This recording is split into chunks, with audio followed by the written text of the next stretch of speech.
Saya yakin semua masalah yang saya hadapi, saya jamin bulan depan I will have a problem, you will have a problem tuh. Jangankan bulan depan, bisa-bisa minggu depan. Bisa-bisa sekarang juga orang-orang yang punya masalah, tapi ini yang disebut blessed assurance, ini yang disebut kepastian yang diberkati. Ini yang disebut jaminan iman, jaminan Tuhan. Ini yang disebut kesaksian rohani, bahwa apapun masalah yang aku hadapi, Tuhan sudah berikan kepada aku semua solusinya, semua akan indah, tepat pada waktunya.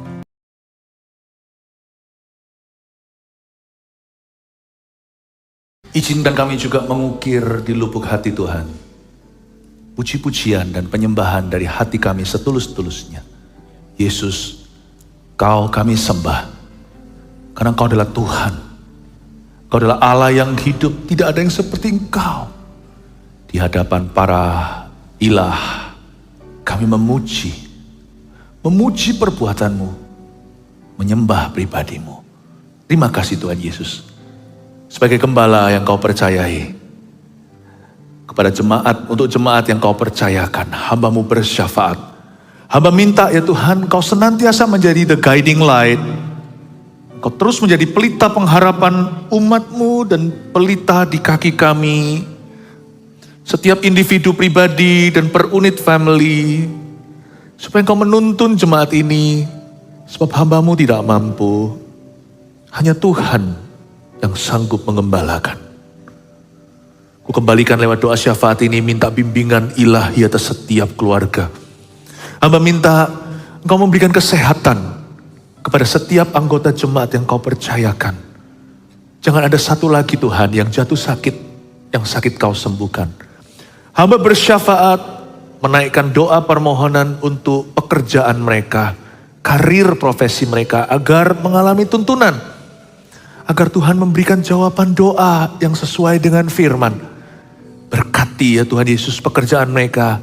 Sehingga setiap masalah Engkau provide, Engkau sediakan jalan keluar. Dan khususnya kami berdoa di dalam bulan Cegevan, ketika kami sebagai gereja serentak ribuan ya Tuhan. Sel grup, kelompok sel kami. Mengadakan penginjilan serentak. Untuk memenangkan setiap keluarga handai taulan yang belum mengenal Tuhan. Hamba berdoa Engkau urapi ya Tuhan Cegevan. Dengan urapan belas kasih, welas kasih dari Yesus itu. Dan keberanian untuk bersaksi sekalipun mungkin patah-patah. Kata-kata kami, kalimat kami tidak fasih. Karena orang biasa yang bersaksi. Namun Tuhan beri kuasa untuk memutar hati yang keras.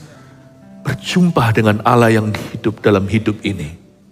Lewat Cegevan. Urapi kami semua. Dan urapi firman yang dibagikan hari ini menjadi tuntunan. Roh Kudus, berbicaralah, sembunyikan hamba di balik salib-Mu. Dalam nama Yesus, haleluya, amin. Nah, hari ini saya menyampaikan khotbah dari 1 Tesalonika, mari kita belajar firman. Keluarkan catatan. 1 Tesalonika, saya beri judul hati yang gembira. Saya dapat satu rema bahwa Tuhan itu sebenarnya kepingin kita happy. Bukan berarti hidup mulus selalu, tidak ada masalah. Tetapi Tuhan ingin satu sikap hati ini selalu ditemukan dalam diri putra-putrinya. Itu joy. Tahu nggak? Buah Roh Kudus yang hampir sama besar dengan yang terbesar. Yang terbesar adalah kasih kan? Tapi runner up-nya, juara duanya, bahkan bukan damai sejahtera loh. Tapi sukacita. Love, joy, peace. Kasih, sukacita, damai sejahtera. Betul sekali, itu firman. The joy of the Lord is our strength. Tanpa sukacita di hati kita nggak mungkin bisa, kita nggak mungkin bisa punya kekuatan tersisa untuk damai sejahtera. Nggak bisa sabar sama orang. Biasanya orang kalau sumpek hatinya, kalau orang kesel, orang lagi bete, lebih emosian, lebih naik pitam. Love, joy, peace, patience, kindness, kasih, sukacita, damai sejahtera, kesabaran, kebaikan. Gak bisa baik hati sama orang. Sukacita itu betul-betul runner up. Juara 2 dari dunia buah Roh Kudus itu. Jangan main-main, hati yang gembira adalah obat. Semangat yang patah keringkan tulang. Bahkan bergembiralah karena Tuhan, maka Tuhan akan memberikan apa yang diinginkan oleh hatimu. Jangan jadi orang yang selalu penasaran dan asumsi doang. Dikit-dikit pasti begini, pasti begitu. Jangan sok tahu. Sukacita itu harus ada ditemukan di hati orang yang bersih. Hati orang itu yang percaya, hati orang yang positif. Bukan positive thinking loh ya. positifnya firman. Mari kita buka sama-sama 1 Tesalonika pasal yang ketiga. Surat Tesalonika ini kemungkinan besar adalah surat pertamanya Paulus kepada orang-orang Kristen di Eropa. Yaitu gereja-gereja yang beliau rintis. Tapi Paulus masa pelayanan di Tesalonika prematur pergi. Karena 3 minggu, 3 kali hari Sabat akhir pekan, Paulus diusir keluar dari kota itu oleh oposisi. Mana bisa sih merintis bisnis 3 minggu itu kan gak mungkin jadi. Merintis gereja apalagi, itu relationship soalnya hubungan. Belum matang, ini semua bayi rohani, siapa pendetanya di sana. Ya. Paulus pergi ke situ sama Silvanus. Silvanus itu Silas sebenarnya, Silvanus. Dan sama Timotius. Bisalah dia kirim orang nanti. Tapi pokoknya intinya, ini semua adalah orok-orok rohani. Bayi-bayi spiritual. Dan Paulus terpaksa pergi karena visanya ditahan. Dia diblok, disuruh meninggalkan, dideportasi. Padahal Paulus tidak berbuat kejahatan, Paulus memberitakan Injil saja, memang setan itu ada. Tapi kenapa kadang-kadang setan dapat upper hand? Kenapa setan kok seolah-olah bisa punya advantage atau kemenangan atas umat pilihannya? Bukan dia menang, memang ini perang. Perang itu tetap ada darahnya. Ada casualty, tetap gimana pun juga dari sisi kemah Tuhan selama kita hidup di dunia yang tidak sempurna ini. Tetap ada peperangan rohani yang menimbulkan kerugian dari sisi kita. Tapi gak apa-apa. Di ibadah sebelumnya saya jelaskan Paulus tetap mempengaja jalan. Meskipun gak bisa masuk Tesalonika, dia tulis surat. Setan nyesel-nyesel tuh. Setan pukul-pukul kepala tuh, tahu gitu. Gue gak halangi. Dihalangi malah muncul surat. Suratnya mendunia sekarang 1 Tesalonika. Alkitab berapa miliar orang membacanya. Tuhan itu punya jalan. Tapi kita pelajari dari sifatnya Paulus, kenapa dia ini a happy apostle. Paulus itu kok bahagia ya? Padahal dia itu ngalami banyak tekanan. Harusnya dia capek, harusnya letih lesu. Tapi kenapa dia happy ya? Kenapa dia happy ya?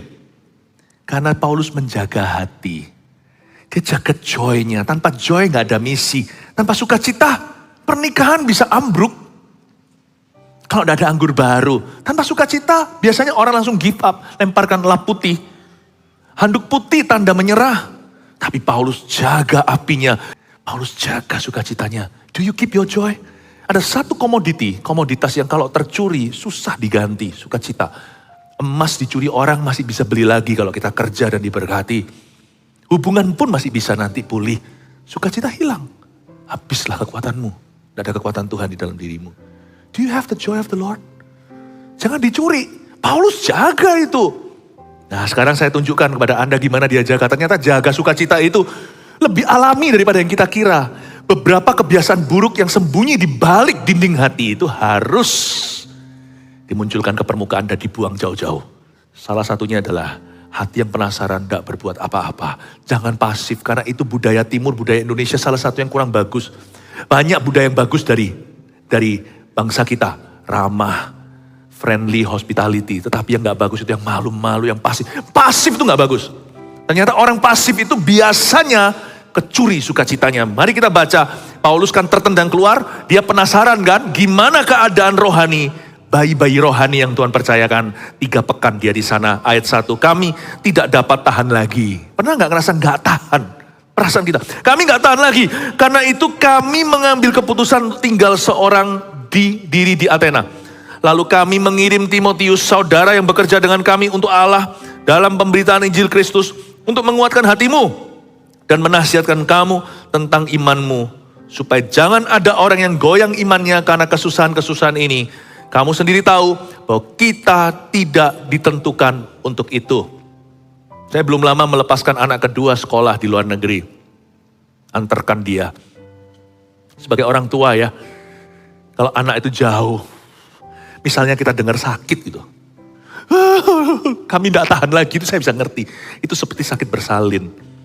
Kami tidak dapat tahan lagi. Makanya itu setiap kali kalau kita kirim anak sekolah, jikalau anak sekolah jauh dari papa mamanya, luar kota, luar pulau atau luar negeri, selalu yang paling penting 2 hal saya tekankan. 1, ya dia harus dapat satu tempat sekolah yang sesuai.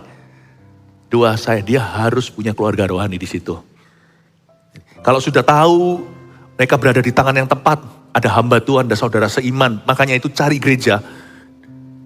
Itu sama pentingnya dengan cari sekolah. Itu penting sekali. Saya sebagai anak muda tahu, saya tuh dulu pun hidupnya di luar negeri. Saya tahu betapa mudah rusaknya, buat apa kita pinter, otaknya Harvard. Tapi kalau nanti kita bobrok moral, hancurnya di rumah tangga dan spiritual. Itu kan kita tenang. Paulus gak bisa itu. Paulus zaman dulu belum ada internet. Belum ada DM ya. Gak ada direct message. Gak ada nanti chatting lewat aplikasi. Paulus sekali cut off 3 pekan di situ. Yang tertendang keluar 3 Paulusnya. Tapi untung yang di blacklist hanya dia saja. Silvanus masih oke. Timotius juga masih bisa. Buktinya ketika dia penasaran. Kami gak dapat tahan lagi. Bayangin kalau Anda melahirkan bayi. Lalu habis 3 minggu Anda harus tinggalkan bayi itu jauh dan Anda gak bisa ketemu. Mama gimana perasaannya? Gak tahan kan? Anakku gimana? How is my child? Pastilah. Ini Paulus sekalipun dia laki-laki tapi secara rohani tidak kenal jenis kelamin. Paulus itu keibuan dalam hal ini. Dia merasa barusan melahirkan. Roh Kudus melahirkan baru. Lalu habis itu bye-bye sudah. Cut off, gak bisa ketemu. Gak ada internet, gak bisa FaceTime, gak bisa video call, gak bisa chatting, gak bisa sama sekali ini dan itu. Gelisah dia. Pernahkah Anda ditemukan dalam suatu suasana atau situasi hidup di mana you seem to be able to do nothing about it. Anda rasanya gak bisa apa-apa. Anda menemukan dirimu di dalam suatu keadaan di mana seolah-olah tidak ada satu hal apapun yang Anda bisa lakukan. Don't believe that feeling. Selalu ada sesuatu yang bisa Anda lakukan. Jangan percaya perasaan itu. Perasaan itu menipu. Dan di dalam dada orang yang pasif, perasaan seperti itu subur untuk menjadikan lumpuh. Percayalah dalam Kristus selalu ada jalan. Katakan amin. Gak tentu jalan keluar. Pasti ada jalan. Gak ada yang namanya jalan buntu dalam Tuhan. Tuhan itu namanya jalan kok. Akulah jalan. Tuhan itu namanya jalan. Kalau Anda kenalan sama saya, halo nama saya Philip. Saya Philip, itu berarti saya Philip Mantova.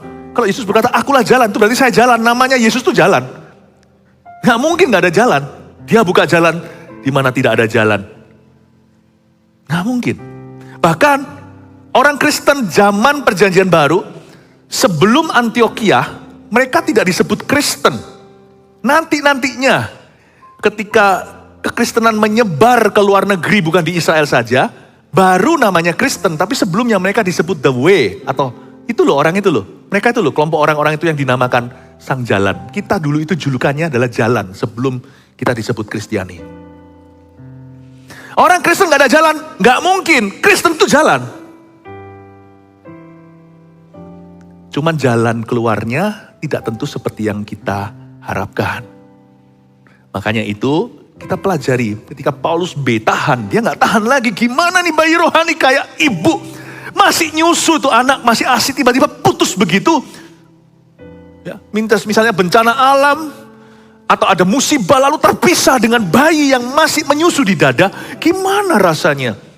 Tapi Paulus tidak pernah kehabisan jalan. Dia adalah seorang rasul dan orang Kristen yang selalu solution thinking. Mari kita terapkan. Punya pikiran solusi, jangan mudah frustrasi, jangan gampang menyerah. Dan juga jangan jadi orang yang suka salah-salahkan keadaan. Diam dulu dan ketahuilah bahwa dia adalah Allah. Lalu tanya sama Tuhan, minta hikmat. Kalau doa belum dapat jawaban, siapa bilang kalau doa itu jawabannya dalam doa? Orang yang berdoa jawabannya dalam hidup. Nanti waktu Anda doa tidak dapat apa-apa, Anda keluar nanti tiba-tiba terbuka jalan sendiri. Atau ada ide baru. Atau nanti ada seseorang mengontakmu, selalu ada jalan. Dia buka jalan. Salah orang yang berdoa, mana Tuhan kalau ada jawaban. Anda berdoa, Anda harus Tuhan jawab doa Anda dalam doa Anda. Tuhan jawab Anda, doa Anda itu dalam hidup Anda. Be on the lookout. Coba buka mata, lihat. Jangan-jangan Tuhan sedang berbicara dari lain arah. Percayalah pada doamu sendiri. Kalau doamu dipanjatkan dalam nama Yesus, ketika kau percaya pada doamu, Anda percaya pada Yesusnya. Dia buka jalan. Paulus berkata, kami tidak dapat tahan lagi, gak berhenti di sana. Kalau berhenti di situ namanya orang pasif dan menyerah. Kami tidak dapat tahan lagi, karena itu, garis bawah ya ada kata, karena itu kami mengambil keputusan. Ini bukan mendahului Tuhan. Memang sih, kadang-kadang kita terhimpit dengan sesuatu, dan kita memang gak bisa pergi kemana-mana. Seperti kata-kata zaman dulu kan ada Dono Kasino Indro. Salah satu judulnya itu catchy sekali meskipun saya tidak pernah nonton filmnya. Maju kena, mundur kena. Orang Kristen kadang-kadang ditemukan dalam kondisi seperti itu. Maju kena, mundur kena, gak bisa apa-apa. Seperti pada saat raja-raja di perjanjian lama. Raja Israel yang dihimpit musuh, gak bisa. Depan kena, mundur kena. Betul-betul situasi mati kutu. Ya lain cerita ya. Kalau seperti itu, janganlah kita pakai jalan pintas. Nanti-nantikan Tuhan, dia akan bertindak. Salah satunya adalah Daud. Daud itu sudah mau papasan sama Saul. Itu akan perang saudara. Itu kalau perang, bunuh salah gak bunuh salah. Kalau dia melawan Saul, dia pasti menang. Tapi dia kan salah di depan Tuhan. Karena dia gak mau menancapkan pisau atas jubah atau tubuh seseorang yang diurapi.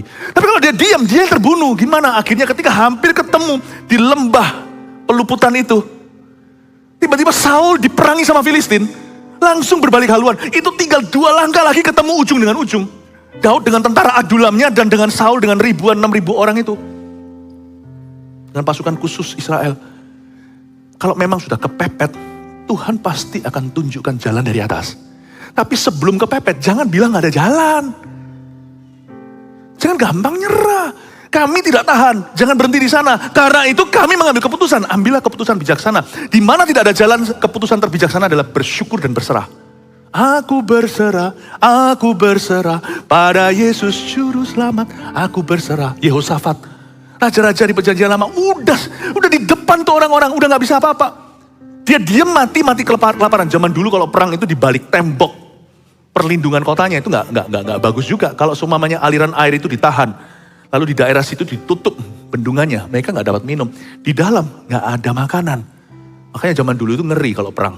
Kalau sampai mereka itu tidak ada jalan, mereka bisa makan anaknya sendiri. Saking kelaparan membuat gila dan tidak waras pikiran orang. Itu zaman-zaman kegelapan, masa-masa zaman-zaman sebelum perikemanusiaan. Ya, jadi tidak mudah. Jadi mereka itu keluar dari situ sama saja minta mati. Mereka buka pintu, musuh masuk, dibantai. Mereka tutup pintu, mereka saling membantai, rebutan makanan. Gimana? Mereka berseru pada Tuhan dan menantikan. Keesokan harinya singkat cerita, ditemukan orang kusta. Itu satu perkemahan. Isinya itu ratusan ribu tentara mati tergeletak mayat semua. Itu dalam sejarah juga arkeologi. Semua ada penemuan-penemuan yang membetulkan, yang betul-betul membuktikan bahwa sejarah itu terjadi. Bayangin kalau memang gak ada jalan, percayalah ada satu jalan banding, yaitu Tuhan. Tuhan akan tinggalkan. Tapi jangan mudah untuk berkata, no way, gak ada jalan, menyerah. Kami tidak dapat tahan lagi ayat 1. Karena itu kami mengambil keputusan untuk tinggal seorang diri di Athena. Dengan kata lain, Paulus berkata, yang di blacklist aku, kamu masuk kok. Itulah ya bahasa Jawa Timurnya. Ayo Timotius jalan. Lalu kami mengirim Timotius, saudara yang bekerja dengan kami, untuk Allah dalam pemberitaan Injil Kristus. Untuk menguatkan hatimu dan menasihatkan kamu tentang imanmu. Supaya jangan ada orang yang goyah imannya karena kesusahan-kesusahan ini. Kamu sendiri tahu bahwa kita ditentukan untuk itu. Paulus berkata rapat, oke guys, aku gak bisa masuk Tesalonika. Timotius kamu pergi, kita berubah haluan rencana. Tadinya dari sini, Tesalonika, sebuah kota di Makedonia. Paulus mengalami banyak susah. Ada satu kota lagi di provinsi itu. Gini ya, Tesalonika itu sama Filipi deket gak? Satu provinsi, seperti di Jawa Timur misalnya Surabaya dan Kota Malang. Satu provinsi misalnya di Jawa Barat, Bandung dan Cirebon. Di Jawa Tengah, Semarang dan Magelang. Jadi kalau Anda baca kitab Filipi, kisah para rasul pasal 16 ketika di penjara, itu adalah kota satu provinsi sama Tesalonika. Jadi ini adalah provinsi Makedonia. Cukup kejam orang-orangnya. Banyak oposisi, banyak gangsternya yang lawan Paulus. Dan Paulus pada saat dia harusnya sudah bisa mengeluh, dia berkata, ayo kita devise another plan. Dia mendahului Tuhan? Enggak. Lakukan bagianmu, sisanya nanti Tuhan yang akan melakukan. Jangan kita membolos dan jangan kita malas berpikir. Duduk sama-sama setelah doa. Ketika berdoa jangan berpikir. Ketika berpikir jangan berdoa. Saya punya kebiasaan kalau saya berdoa saking gak bisa berpikirnya karena saya basah roh. Saya gak tahu saya ngomong apa. Saya biarkan berlama-lama 1 jam di sana. Saya kalau berdoa gak pakai mikir. Tapi kalau saya terima firman Tuhan ya saya merenungkan. Tapi saya nggak cocok-cocokkan firman dengan keadaan. Saya baca Alkitab itu netral hati. Hari ini sampai di kitab mana, pasal mana, saya nggak pilih-pilih. Saya sistematis. Saya baca, setelah baca tutup Alkitab, sudah dapat inspirasi dari Roh Kudus dan saya sudah di-charge. Saya buka agenda saya, urusan pelayanan dan pekerjaan. Saya mikir, tidak berdoa. Orang Kristen harus profesional, berbuah pada waktunya. Kalau berdoa jangan mikir, gak bisa doa. Nanti waktunya mikir, doa terus, ya Tuhan, ya Tuhan. Tuhan sudah beserta, jangan ya Tuhan, jangan dipanggil-panggilin. Tuhan itu sudah ada di dalammu, bekerja melaluimu. Kerjalah, lakukan bagianmu. Ambil keputusan terbaik. Dan Paulus melakukan itu, dia kumpul sama Silwanus dan Timotius dan berkata, you pergi. Ketika tidak ada jalan di depan, dan cara yang sama tidak lagi berlaku atau berhasil, choose the next best thing. Pilihlah langkah berikutnya yang terbaik. Mungkin gak sebaik langkah pertama. Misalnya Paulus tadi langkah ke-1 maunya sih rame-rame, garap mau mengerjakan ladang pelayanan, dia tertendang keluar, ya sudah pilih the next best thing. Kalau Paulus gak bisa, kirim Timotius, karena Timotius masih oke bisa masuk. Orang kalap dan panik tidak akan bisa melihat langkah selanjutnya. Ingat ini hikmat Allah. Lain kali kalau Anda ditemukan dalam kondisi keadaan tercepit dan terhimpit, kalau Anda tidak bisa melakukan apa-apa, ya apa boleh kata. Tapi kalau ternyata hanya karena Anda panik saja, tenang dan diamlah, masuk hadirat Allah, jangan mikir dulu, berdoa. Terima firman Tuhan, firman ini ngomong apa toh ya, waktu mungkin Anda jatuh, mungkin waktu itu giliran porsi yang Anda baca hari itu tidak berkenaan dengan kondisimu. Baca saja dengan disiplin, tutup Alkitab itu dan berkata, oke, what is the next best plan? Rencana berikutnya apa yang bisa aku lakukan kalau rencana ke-1 itu gagal? Kalau rencana pertama kira-kira nggak berlaku atau nggak mempan, what is the next best step? Langkah berikut terbaik apa? Pikirkan itu. Oke, lalu bawa ke kaki Tuhan. Amsal katakan, serahkan rencanamu pada Tuhan, maka serahkan perbuatanmu pada Tuhan, maka rencanamu akan berhasil. Ingat ya, Anda catat kalau yang bisa bahasa Inggris, the next best plan. Kalau yang bahasa Indonesianya, pilih rencana berikutnya yang terbaik. Jangan kaku di situ. Buat jodoh juga sama. Coba saya tanya lagi di sini siapa yang single? Ya Tuhan, buat yang single tapi tidak mau angkat tangan, single forever. Ayo siapa yang single angkat tangan? Oh banyak ternyata ya. Tadi kamu bersembunyi di mana? Doa itu mempan. Bapak ibu saudara yang saya kasih. Sama dengan jodoh. Wah maunya itu, mau itu. Itu gak bisa. Udah terimaan. Gak bisa. Udah berdoa sama Tuhan. The next best plan. Tapi aku ada candangan. Kalau dia gak mau, nanti aku kejar yang itu. Jangan begitu, jahat. Itu namanya hati bercabang. Belum nikah sudah begitu. Doa. Oke Tuhan, aku akan kejar yang ini. Ya, yang cowok yang kejar ya, bukan yang cewek yang kejar.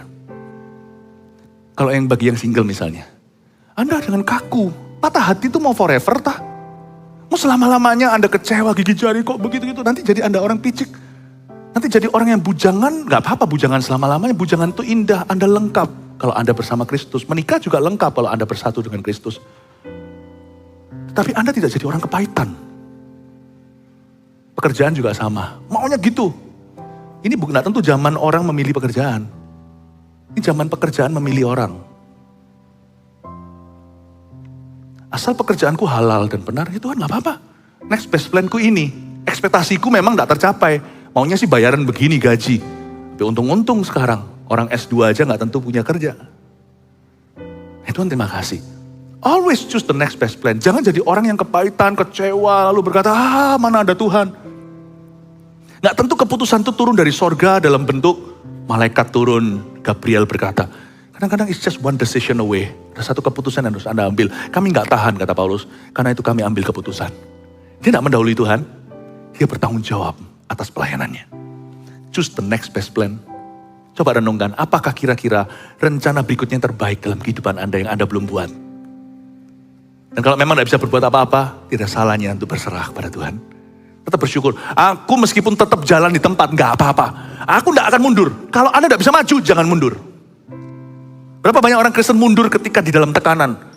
Anak-anak Tuhan yang meninggalkan jalan Tuhan karena dia berada dalam suatu kondisi yang tidak mengenakan. Dia terjepit, terhimpit, gak bisa berbuat apa-apa. Kalau Anda gak bisa berbuat apa-apa, ya jangan berbuat sesuatu. Murtad dari jalan Tuhan itu berbuat sesuatu. Mundur itu perbuatan. Meninggalkan jalan Tuhan itu adalah sebuah langkah komitmen.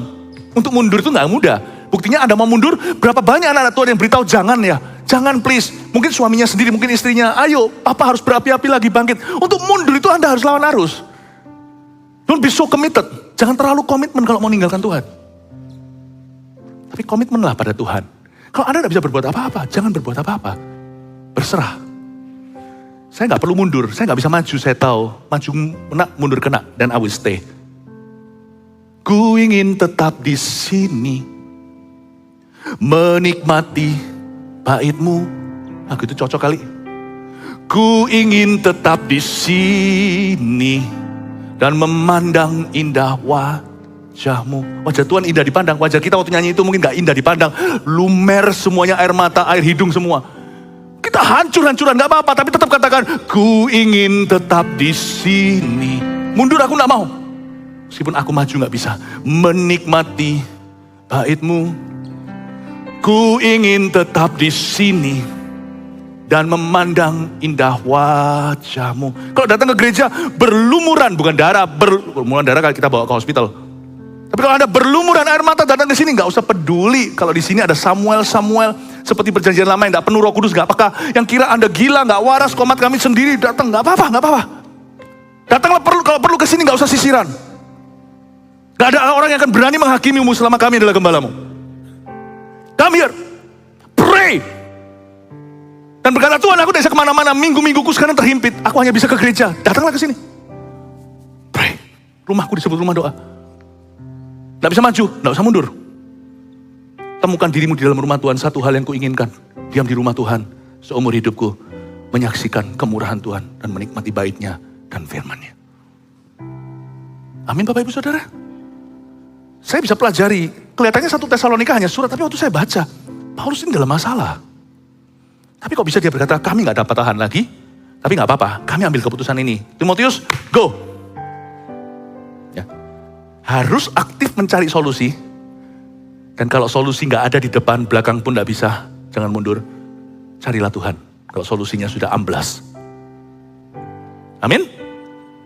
Anda diberkati Tuhan? Puji Tuhan. Kita lihat lagi ayat berikutnya.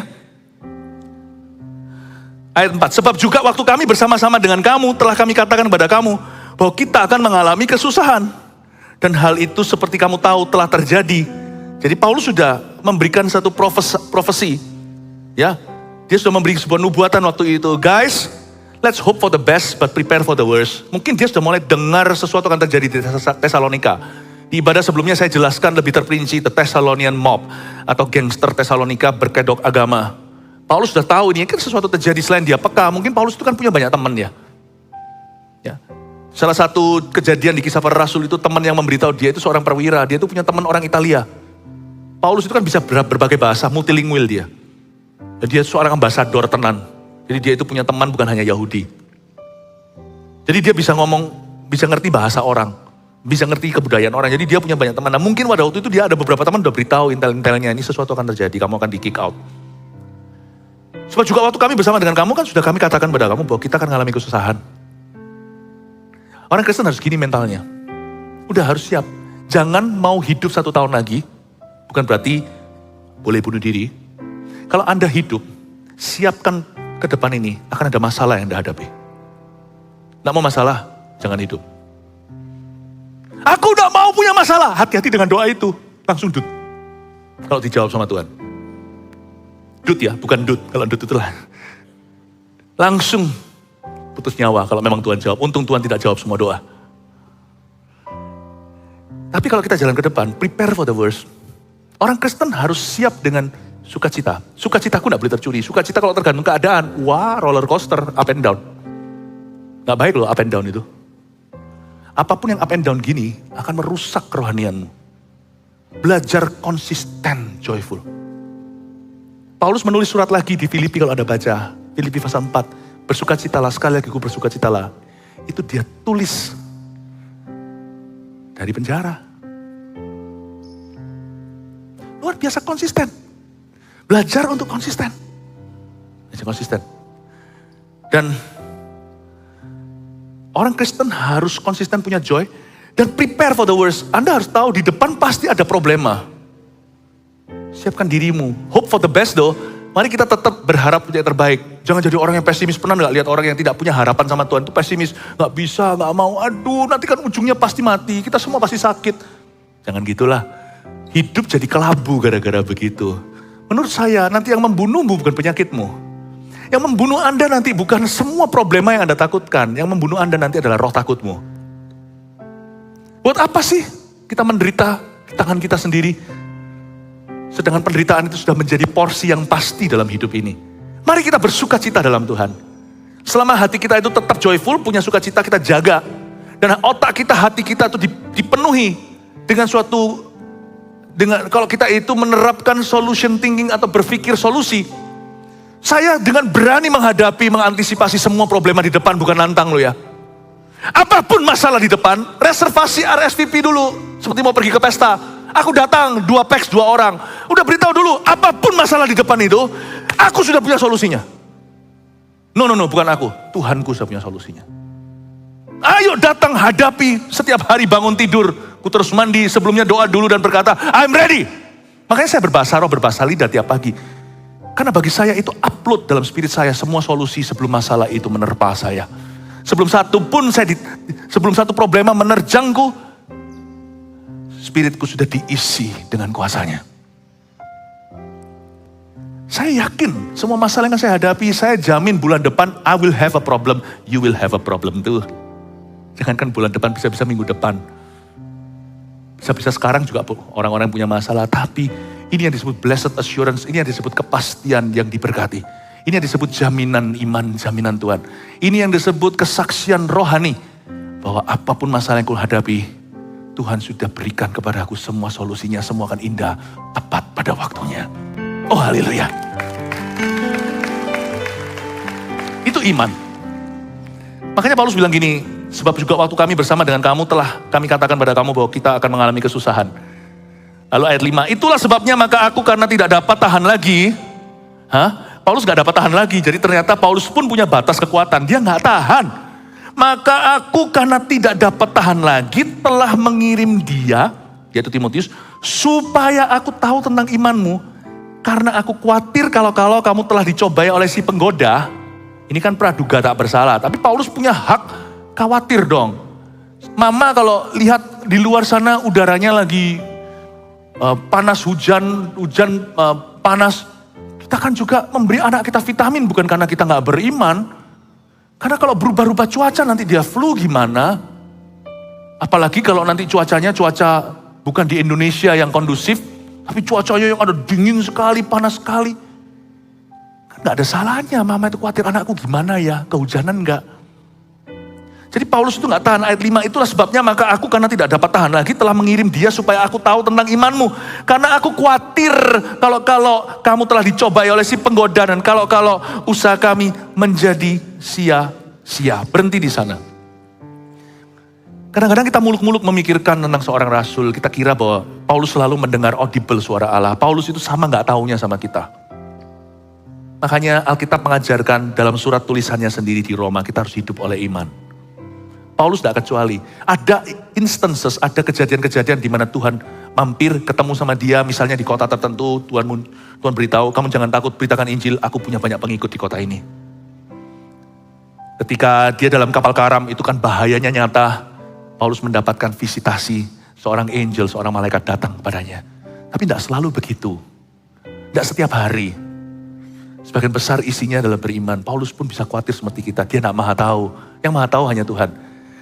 Dia nggak tahu jemaat Tesalonika ini sekarang ini gimana kondisinya. Setelah dia terpisah 3 pekan saja di sana. Gimana? Mungkin bukan 3 pekan itu 3 sabat. Nggak tentu 3 minggu itu bisa jadi 2 minggu lebih. Tapi lewati 3 kali hari Sabtu. Paulus khawatir kalian gimana. Karena dia tahu dia banyak musuh. Banyak musuh di Tesalonika. Banyak musuh dari Tesalonika yang kejar dia di kota-kota. Dan ini orang-orang toksik sekali. Di pasal sebelumnya tadi saya jelaskan di kebaktian sebelum ini. Saya jelaskan fitnah apa aja yang dilemparkan terhadap Paulus dengan harapan kalau gembalanya bisa diputus hubungan dengan dombanya. Dombanya salah paham, dombanya bisa jadi mangsa yang empuk bagi musuh. Jadi mereka tuh lempari fitnah kepada domba-domba Paulus, yaitu domba-domba Yesus lewat pelayanannya, dilempari fitnah tentang Paulus. Paulus itu bukan takut dia tuh disalah ngerti, dia takut kalau mereka ini diracuni. Paulus itu khawatir. Bayangin, Anda pernah khawatir besok bisa bayar hutang nggak? Sangat normal. Anda bisa khawatir nggak besok itu kemotari, atau bisa lewati tahun ini enggak hidup yang sudah divonis mati? Sangat normal, nanti sudah mati gimana keluarganya? Semua kita punya kekhawatiran dan itu very normal. Paulus juga alami ternyata. Tapi dia kekhawatirannya karena pelayanan. Ya. Tapi sehingga lihat ayat 5 lagi, saya minta Anda garis bawahi. Ada kata supaya aku tahu tentang imanmu karena aku khawatir kalau-kalau. Saya garis bawah itu. Supaya aku tahu tentang imanmu. Makanya aku utus Timotius supaya aku tahu tentang imanmu. Karena aku khawatir kalau-kalau. Coba katakan, aku khawatir kalau-kalau. Coba katakan, aku khawatir kalau-kalau. Lagi, aku khawatir kalau-kalau. Bunyinya kayak galau. Ada banyak hal dalam hidup ini yang membuat kita galau, membuat kita gak tenang. Sebenarnya itu bisa kita singkirkan. Yang penting di hati kita, jangan pesimis, jangan negatif, jangan asumsi. Paulus kan thinks of the worst, dia memikirkan yang terburuk. Mungkin waktu dia tidur, dia kan manusia biasa seperti Elia, seperti kita. Mungkin dia pikir, aduh pasti ini 3 akhir pekan itu yang kami layani sebaik-baiknya, satu-satu murtad lagi. Bukan Paulus gak percaya Yesus. Kenapa enggak Tuhan Yesus ngomong sama Paulus? Enggak Paulus, mereka baik-baik saja. Karena buktinya mereka baik-baik saja. Paulus juga punya kekhawatiran dan Tuhan tidak jawab dia. Tapi itulah kesempatan Paulus bertumbuh secara rohani. Dari pengalaman ini nanti kalau Anda lihat ayat berikutnya, kita baca dulu ya ayat 6. Tetapi sekarang setelah Timotius datang kembali dari kamu dan membawa kabar yang menggembirakan tentang imanmu dan kasihmu, dan bahwa kamu selalu menaruh kenang-kenangan yang baik akan kami dan ingin untuk berjumpa dengan kami seperti kami juga ingin untuk berjumpa dengan kamu, maka kami juga saudara-saudara dalam segala kesesakan dan kesukaran kami menjadi terhibur oleh kamu dan oleh imanmu. Ternyata banyak hal dalam hidup ini tidak seperti yang kita pikirkan. Paulus pun belajar mengalami pertumbuhan. Paulus pun seperti kita belajar percaya Tuhan pelan-pelan. Hari itu dia diajari sesuatu dan lewat tulisannya kita mengerti. Dia diajari untuk tidak cepat asumsi. Tahu nggak, ada banyak kegalauan di hidup kita itu sebenarnya tidak terbukti. Itu semua hanya kekhawatiran kita yang tidak berfondasi. Dan itu semua hanyalah asumsi. Jangan kerasan tinggal di area abu-abu. Makanya itu kalau ada orang ngomong sama Anda, si ini ngomong gini loh, si ini ngomong gitu. Nggak usah jauh-jauh, sekarang kan zamannya gampang aksesnya. Tanya aja langsung sama yang bersangkutan. Ngapain di entertain? Ini ngomong begini, ini ngomong gitu, tanya aja langsung. Tapi tanyanya jangan gaya ngelabrak. Juga harus hati-hati dengan roh curiosity atau penasaran. Ada orang itu selalu pemberesan sama orang, padahal gak perlu. Kamu belajar aja tenang dan belajar punya percaya diri, belajar secure gitu, belajar aman. Gak semua harus di follow up ya. Kalau kita mau tahu pikiran semua orang, jangan-jangan kata firman Tuhan, nanti Anda akan mendengar hambamu sendiri mengutukimu. Gak usahlah disurvei lah. Kalau sekarang saya survei aja, Anda sekalian di sini, what do you think of me? Jawabannya itu 1001 di sini. Ada yang suka sama saya, ada yang gak suka sama saya. Ada yang kira, wah Pastor Philip jadi berkat buat kami. Sombong sekali orang itu. Ada loh, saya bisa baca. Ini sekarang telinga saya kalau dibuka, saya bisa dengar orang ngomong apa. Ya, ada yang berkata, wah dia diurapi. Ah itu masih sekya, itu masih anak muda. Banyak. You don't have to know everything. But if you must know something, kalau memang Anda perlu tahu sesuatu, carilah tahu dari reliable source. Anda tahu kalau di sosial media, Facebook dan sebagainya, ada centang biru. Anda mau tahu kalau tiba-tiba ada orang pakai akun nama ini, lalu habis itu minta duit, padahal itu orang gak pernah minta. Anda mau tahu gimana? Lihat aja verifikasinya, kalau memang itu public figure. Official gak? Saya gak ambil pusing. Saya nggak biasa, saya nggak kerasan dengan area abu-abu. Saya nggak suka dengan bisik-bisik, gerusa-gerusu. Ini kata ini, here says, there says, people say. No. Kalau saya nggak dengar sendiri dari orangnya, saya nggak akan percaya. Hidup saya itu almost zero stress yang ekstra. Saya nggak punya stres yang ekstra. Awet muda di sini. Karena saya tidak tinggal di area galau dan abu-abu. Ada banyak hal yang membuat Anda galau itu tidak terbukti. Selalu cari official site. Ini bukan bicara tentang Facebook. Ini bicara tentang whatever, apapun yang membuat hati Anda gelisah. Si ini bilang begini, si ini begitu. Kalau itu bukan di arenamu, itu urusan Tuhan. Biarkan orang itu urusan Tuhan dan biar Tuhan urusan dengan orang itu. Tapi kalau itu memang berhubungan secara praktis dalam hidup Anda, itu perlu Anda cari tahu. Cari tahu selalu, jangan muter. Kayak orang-orang di budaya timur itu sukanya muter. Langsung aja. Langsung ke sumbernya. Kalau memang perlu loh ya. Jangan karena penasaran, curiosity itu gak baik. Ada orang itu suka penasaran malah justru tersesat dalam pengetahuan. Bukankah salah satu orang yang penasaran, satu couple, satu pasangan, itu jatuh dalam dosa gara-gara itu ngalami kematian Adam dan Hawa. Karena kepingin tahu pengetahuan, buah pengetahuan yang baik dan buruk. Jangan penasaran. Hidup ini singkat, ngapain cari tahu semuanya. Don't be so interested in yourself. Jangan terlalu tertarik pada dirimu sendiri. Udahlah, kita ini bisa ada, bisa enggak. Percaya enggak ya? 100 tahun dari sekarang kita enggak akan diingat. Kalau Tuhan belum datang. Ngapain sih kita pikirin? Dulu orang-orang zaman dulu namanya Smith Wigglesworth. Wah dipakai Tuhan luar biasa. Catherine Kuhlman, John Sung, ini itu. Lihat sekarang. Pendeta-pendeta sekarang yang berbicara kepada jemaatnya. Mereka enggak diingat. So don't worry lah. Lama-lama kita juga dilupakan. Yang gak melupakan itu, yang eternal atau yang kekal itu Tuhan. Yang penting kita hidup di hadapan Tuhan. Karena Tuhan yang akan lihat kita sampai surga neraka itu Tuhan. Udah, don't be too interested. Tapi kalau memang Anda harus cari tahu sesuatu, cari tahu dari sumber yang dapat dipercaya. Atau langsung aja ke orangnya. Paulus belajar sesuatu, gak seperti yang gua kira. Saya kira kalian semua murtad. Waktu Timotius datang kembali dan memberitahukan kabar yang menggembirakan bahwa kalian bukan hanya beriman sama Tuhan. Paulus kan khawatir juga. Dia kan pastornya. Kalian sekarang benci aku enggak? Bukan Paulus cari perhatian, bukan. Karena itu penting. Gak ada mama yang melahirkan anaknya kepingin dibenci sama anaknya. Gak ada seorang ayah yang membesarkan anaknya yang ingin dibenci sama apa? Anaknya. Paulus berkata, dan kalian semua merindukan kami, ingin berjumpa dengan kami. Wow. Jadi dengan kata lain, berapa malam aku gak bisa tidur itu percuma dong. Iya, berapa malam aku gak bisa tidur itu asumsi dong. Iya Paulus, berapa minggu itu aku gelisah galau itu. Ternyata sia-sia. Yes. Anda akan terkejut. Ada hal-hal yang membuat Anda stres sampai depresi hari ini itu ternyata tidak terbukti. Cuman cara Anda menghandle kekhawatiran itu salah. Asumsi pasif tidak berbuat apa-apa, dipikiri. Mendingan kalau kita dapat sesuatu, aku gak dengar, gak percaya. Kalau sama Tuhan lain. Aku gak lihat tetap percaya. Manusia gak bisa dipercaya soalnya. Kalau Tuhan itu gak usah lihat gak percaya. Kalau manusia, kalau aku gak dengar sendiri aku gak percaya. Kok Philip tahu gak si ini gak suka dia ngomong gini. Mana orang yang suruh kesini? Ngomong sama saya gak akan benci, saya akan dengar maksudnya apa. Kalau enggak, saya gak akan percaya. Hidup saya enak. Siapa di sini mau hidup panjang? Oh, gak semua angkat tangan, maka mari kita berdoa lagi.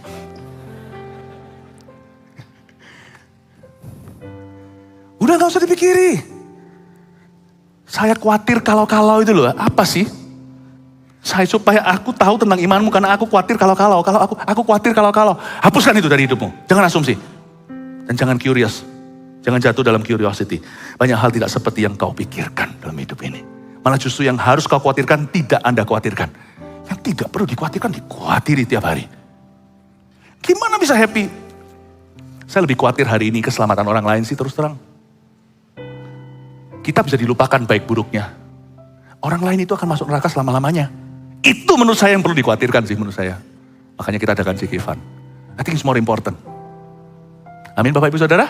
Ya, ada orang yang begitu ingin mengimpress orang lain. Supaya orang lain itu merasa ngagumi dia. Aduh, hidupmu kau buang banyak susah demi itu. Buat apalah, gak usah. Nikmati aja sedikit yang kau miliki atau banyak. Dan lakukan apa yang berguna secara kekal buat hidup orang lain. Please, jemaat, kalau Anda mau happy itu satu-satunya cara. Karena hidup ini semakin hari semakin keruh. Dan kekeruhan itu bukan hanya di dunia. Dimulai dari hati orang yang tidak pasti. Tapi satu hal yang pasti. Yesus. Makanya saya tidak mau meninggalkan Yesus. Satu-satunya kepastian di hidup kita itu hanya Tuhan. Only Him. Terakhir, ayat-ayat terakhir ya, ayat 9, 8. Sekarang kami hidup kembali. Asal saja kamu teguh berdiri dalam Tuhan. Sebab ucapan syukur apa yang dapat kami persembahkan kepada Allah atas segala sukacita yang kami peroleh karena kamu di hadapan Allah kita. Wah, sekarang Paulusnya happy sekali. Siang malam kami berdoa sungguh-sungguh supaya kita bertemu muka dengan muka dan menambahkan apa yang masih kurang pada imanmu. Bapak ibu saudara, kalau Anda khawatir, kalau Anda galau dan gelisah, tiru Paulus. Saya tidak ngomong tadi seperti ini merendahkan Paulus, tidak sama sekali, saya nggak berani. Paulus itu kakak sesepuh kita, dia itu seperti bapak rohaninya gereja-gereja lewat suratnya. Tapi kita bisa belajar dari kelemahannya. Tapi Paulus lakukan sesuatu yang mulia ketika dia khawatir, siang malam kami berdoa sungguh-sungguh. Wow, berdoa sungguh-sungguh, siang malam dia berdoa. Kalau Anda khawatir, kalau tidak khawatir biasanya cuma doa saat teduh. Tapi kalau khawatir orang itu siang malam berdoa. Doakan itu melulu. Tapi Tuhan jawab doanya dengan cara yang alami. Ketika diutus Timotius pulang, Rasul Paulus tidak seperti yang kita kira dan takutkan. Mereka fine, baik-baik saja. Ternyata mereka merindukan kita. Oh iya, doanya itu bisa heboh. Jawabannya bisa sederhana. Mungkin ya, apa yang kau doakan itu lebih heboh dari sisimu. Di sisi Tuhan itu gampang. Kita manusia itu suka heboh. Suka heboh. Makanya saya gak berani sama Tuhan, saya takut malu. Nanti kalau Tuhan jawab saya dengan sederhana, saya bilang, loh, gitu toh. Makanya kalau saya heboh itu doa untuk jiwa-jiwa itu saya heboh. Karena saya tahu tidak mungkin datangnya gitu saja. Saya heboh kalau doa untuk jiwa-jiwa. Kalau doa untuk masalah saya serahkan ke Tuhan, sudah. Inilah caranya kita doa untuk masalah kita. Coba lihat ya ayat 11. Kiranya Dia, Allah dan Bapa kita dan Tuhan Yesus kita membukakan kami jalan kepadamu. Gampang ya. Cuma statement of faith. Pernyataan ini kan ini doa. Kiranya itu kan doa. Kiranya engkau memberkati aku berlimpah-limpah. Itu kan doa Yabes. Kiranya. Lalu lihat ayat 12 dimulai lagi dengan kata, dan kiranya Tuhan menjadikan kamu bertambah-tambah dan berkelimpahan dalam kasih seorang terhadap yang lain. Dan terhadap semua orang sama seperti kami juga mengasihi kamu. Paulus kan khawatir mereka nanti berantem kayak toksik kan. Musuh-musuhnya racuni. Paulus berkata, kiranya kalian baik-baik saja. Ayat 13, kiranya Dia menguatkan hatimu supaya tak bercacat dan kudus di hadapan Allah dan Bapa kita. Pada waktu kedatangan Yesus, Tuhan kita dengan semua orang kudusnya. Ini kan semua adalah harapan. Kalau orang kalau ulang tahun, happy birthday to you kan suruh make a wish. Suruh tiup lilin sebelumnya berdoa. Nah ini adalah doanya dia. Sebenarnya ini tidak berguna untuk Tesalonika karena Tesalonika tidak mengalami semua yang dikhawatirkan. Ini penting untuk Paulus, makanya itu kalau Anda khawatir doa. Janganlah hendaknya kamu khawatir tentang apapun juga, tapi berdoalah, nyatakan dalam doamu segala permohonan pada Allah dengan ucapan syukur, maka damai sejahtera yang melampaui akal dan budi akan menjaga hati pikiranmu dalam Kristus. Doa ini 11, 12, 13, ini untuk Paulus. Untuk sembuhkan hati yang kena virus khawatir itu, virus asumsi itu. Maka Paulus bersih, dia berkata, kiranya Allah Bapa bla bla bla membukakan jalan kami kepadamu. Nanti masuk lagi ya. Memang betul. Nanti Paulus masuk lagi ke Tesalonika. Haleluya, Tuhan buka jalan lagi, kasih tepuk tangan Tuhan. Nanti masuk lagi tuh ke Tesalonika. Ternyata dia bisa di blacklist tapi sementara. Lalu dia berkata lagi, kiranya Tuhan menjadikan kamu bertambah-tambah. Lalu kiranya Dia menguatkan hatimu supaya kalian fine-fine saja, tidak berantem satu dengan yang lainnya. Sembuh sudah. Setelah itu dia masuk ke pasal 4 bicara tentang hal-hal lain. Bapak ibu saudara, kalau Anda khawatir, doalah siang malam kepada Tuhan ya. Jangan doa sembarangan, doa sama tembok gak akan dijawab. Doa sama batu gak akan dijawab. Doa sama superstisi gak akan dijawab. Doa itu sama Allah yang hidup. Itu dijawab. Amin Bapak ibu saudara.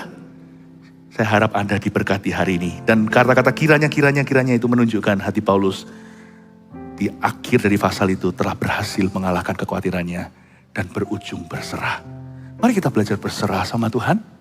Saya percaya Tuhan punya rencana yang indah bagi setiap kita. Mau heboh? Ayo kita heboh Cekivan. Ayo kita bawa jiwa-jiwa pada Tuhan. Ya, kita menangisi mereka, jangan nangis di Cekivan. Di Cekivan nanti tinggal kita itu memenangkan orang lain dengan cara yang menyenangkan, dengan positif. Tapi kita berdoa. Mau heboh itu heboh di ruang doamu. Aku minta papaku terima Tuhan, aku minta saudaraku terima Tuhan, suamiku, istriku dan sebagainya. Amin Bapak Ibu Saudara.